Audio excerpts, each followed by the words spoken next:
একজন প্রফেসর তার ক্লাসে প্রবেশ করলেন, হাতে একটি খালি জার নিয়ে।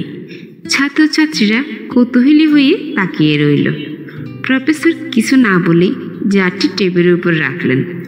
তারপর ব্যাগ থেকে বড় বড় কয়েকটি পাথর বের করে এক এক করে জারে ফেলতে লাগলেন। পাথরগুলো দিয়ে জারটি ভরে ফেললেন। তিনি প্রশ্ন করলেন, তোমরা বলো, জারটি কি এখন পরিপূর্ণ? শ্রেণীকক্ষে একটি সম্মিলিত জবাব এলো, হ্যাঁ স্যার, এটি এখন পূর্ণ। প্রফেসর হেসে বললেন, ঠিক আছে। এবার তিনি আরেকটি ব্যাগ খুললেন। সেখান থেকে ছোট ছোট নুড়ি পাথর বের করে জারে ডাললেন। নুড়িগুলো বড় পাথরের ফাঁক গলে নিচে নেমে গেল। জার যেন আরো পরিপূর্ণ হয়ে উঠল। তিনি আবার জিজ্ঞেস করলেন, এবার কি জারটি পূর্ণ? ছাত্ররা কিছুটা দ্বিধা, তবে বলল, হ্যাঁ স্যার, এখন নিশ্চিতভাবে পূর্ণ। প্রফেসর এবার একটু হেসে ব্যাগ থেকে কিছু বালি বের করলেন। বালি ঢালতে থাকলেন জারে। এই বালি নুড়ি আর পাথরের ছোট ছোট ফাঁকগুলো পূর্ণ করে দিল। তিনি আবার বললেন, এবার? ছাত্ররা হেসে বলল, এবার সত্যি সত্যি পূর্ণ স্যার। প্রফেসর এবার একটি কাপ থেকে পানি ঢাললেন জারের ভেতর। পানি সবকিছু পার হয়ে নিচে গিয়ে জারটিকে সম্পূর্ণভাবে ভরিয়ে দিল। তখন তিনি বলল, এই জারটি হচ্ছে তোমার জীবন।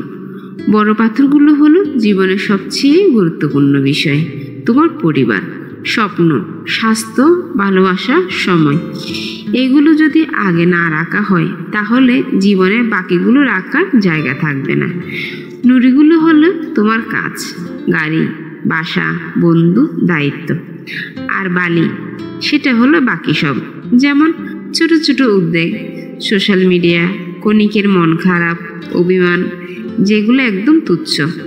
কিন্তু যদি এই তুচ্ছ জিনিস দিয়ে জীবন ভরো, তবে বড় পাথর রাখার জায়গা থাকবে না। আর পানির কথা যদি বলো, তবে সেটা জীবনের মজা।